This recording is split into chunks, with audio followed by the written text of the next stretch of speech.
Welcome to Esoterisphere.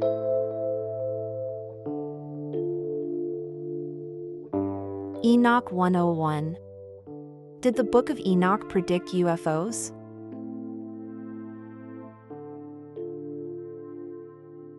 The modern conversation about UFOs feels brand new.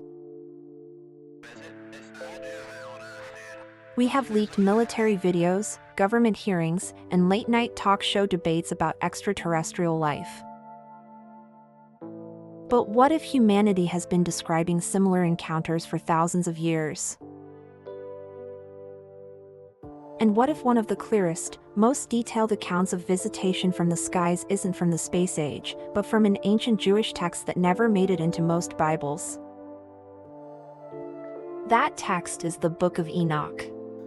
To understand why this matters, let's start with who Enoch was. In the book of Genesis, Enoch appears almost like a passing mystery. He is listed in the genealogy from Adam to Noah, but instead of the usual formula, a man lives a certain number of years, fathers children, and then dies, the text says something different. Enoch walked with God, then he was no more, because God took him. That single verse set the stage for centuries of speculation. What does it mean to be taken by God without dying? The Book of Enoch, written centuries later and preserved in the Ethiopian Orthodox tradition, claims to fill in that mystery. In its pages, Enoch becomes a traveler between worlds, shown visions of heaven, the mechanics of the cosmos, and the fate of humanity. And it is here, in these journeys, that the text begins to sound surprisingly like the accounts we hear from modern UFO witnesses. One of the most striking elements in Enoch is the story of the Watchers. These are not abstract spiritual forces.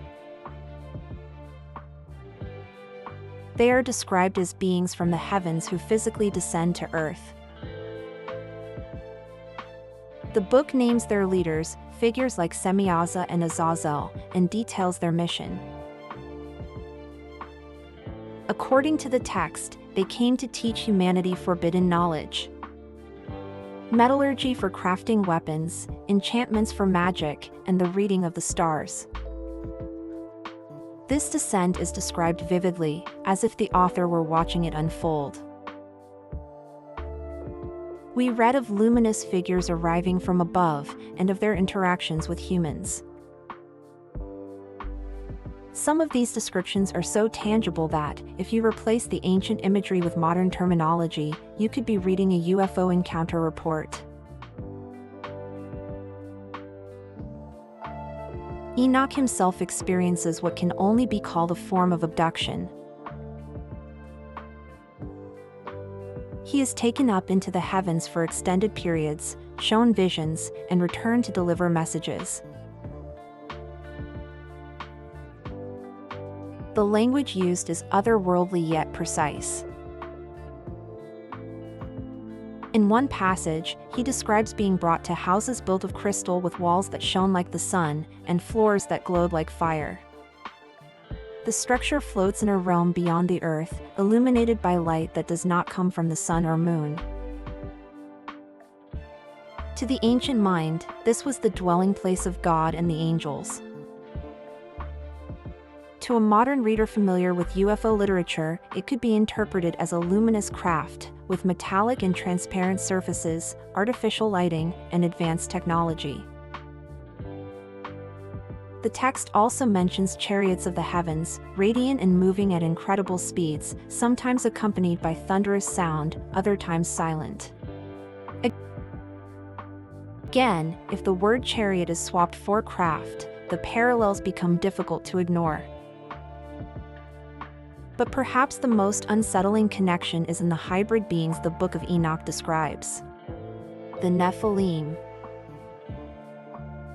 These giants were the offspring of the Watchers and human women, a union that was never meant to occur.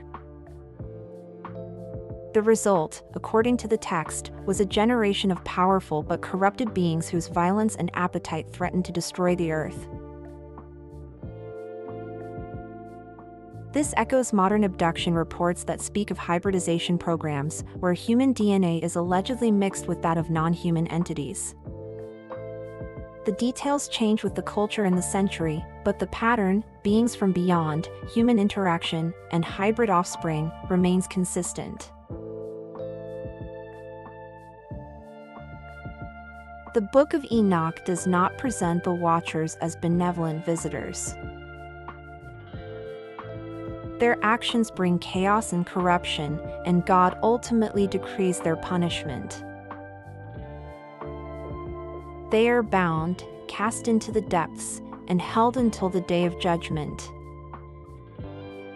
This theme, of advanced non-human beings who interfere with humanity and are then removed or hidden away, finds an odd resonance in the way modern UFO narratives often include stories of government cover-ups, secret agreements, and an uneasy truce between them and us. Some researchers and theologians see the Watchers as angels who rebelled.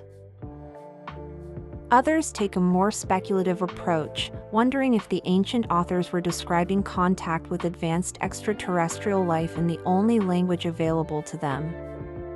A third perspective comes from Gnosticism, where similar beings are called archons,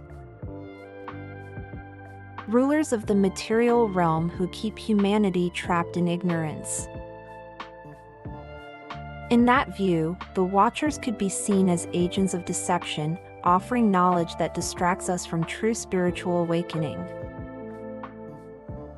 If we accept even the possibility that these beings were not merely symbolic, then several questions arise.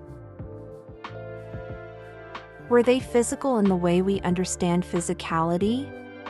Or were they interdimensional, able to move between realms we perceive as separate? Were their crystal houses and chariots advanced technology, or manifestations shaped by human perception? And perhaps most provocatively, if they came before, could they come again?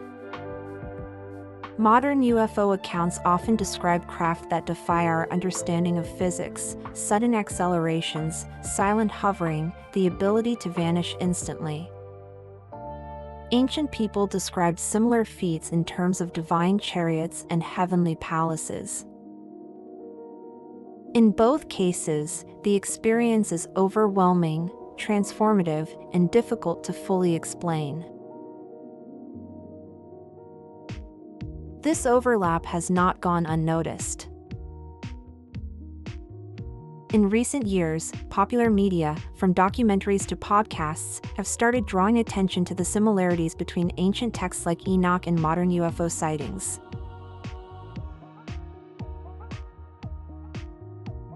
Some point to this as evidence of a long-standing interaction between humanity and others, while skeptics argue it reflects our tendency to reinterpret old myths in light of current fascinations. Whatever the truth, the Book of Enoch stands out for its specificity. It does not speak vaguely of gods or spirits, but names individuals, describes their technology, if we dare call it that, and outlines their actions in human history. Whether you see this as a divine warning, an early record of extraterrestrial contact, or a blend of the two, it forces us to consider that our modern UFO fascination might have roots far deeper than we think. So, what do you think? Are the Watchers angels? Aliens? Or something stranger still? Was Enoch documenting an ancient encounter with non-human intelligences? Or are we projecting modern ideas onto an old prophetic vision? And if they were here once, could they still be here now? If you would like to explore how ancient spiritual traditions interpret beings like the Watchers, check out our video series on Gnosticism. It's linked in the description. Make sure to like this video, subscribe to the channel, and click the notification bell so you do not miss the rest of our Enoch series. Until next time, keep looking up. because the truth might just be looking back.